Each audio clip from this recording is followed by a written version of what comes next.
સાબરકાંઠા જિલ્લામાં ચોમાસાએ જોરદાર જમાવટ કરતા જિલ્લામાં અત્યાર સુધીમાં સિઝનનો આશરે 39થી 40% જેટલો વરસાદ નોંધાયો છે। સાર્વત્રિક વરસાદના કારણે જિલ્લાના ગુહાઈ, હાથમતી, ખેડવા અને હરણાવ સહિતના મુખ્ય જળાશયોમાં પાણીની સતત આવક થઈ રહી છે, જેના કારણે અનેક જળાશયોમાં જળસંગ્રહમાં નોંધપાત્ર વધારો થયો છે। જળાશયો ભરાવા લાગતા ગ્રામ્ય વિસ્તારોમાં પીવાના પાણીની ચિંતા હળવી બની છે, જ્યારે ખેડૂતોમાં પણ ખુશીનો માહોલ જોવા મળી રહ્યો છે।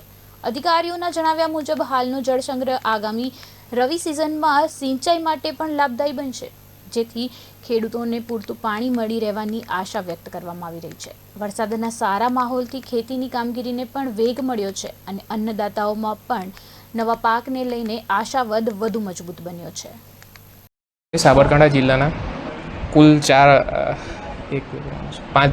જળાશયોમાં વરસાદના કારણે પાણીની જળ સપાટીમાં આવક થયેલ છે, જેમાં પ્રથમ વાત કરીએ ગુહાઈ જળાશયમાં કુલ 57% ગુહાઈ જળાશય ભરાયેલું છે, હાથમતી જળાશય 63% ભરાયેલું છે, હરણાવ જળાશય 31% ભરાયેલું છે, તેમજ ખેડવા જળાશય 51% ભરાયેલું છે।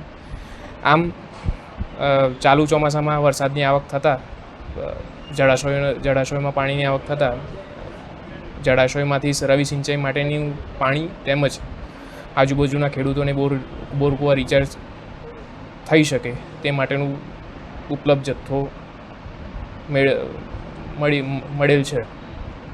વધુમાં હજુ ચોમાસાની શરૂઆત જ છે, આવનારા 2 માસ હજી બાકી છે, તેમાં પણ જળાશયમાં પાણીની આવક થવાની વરસાદના કારણે સંભાવનાઓ રહેલી છે।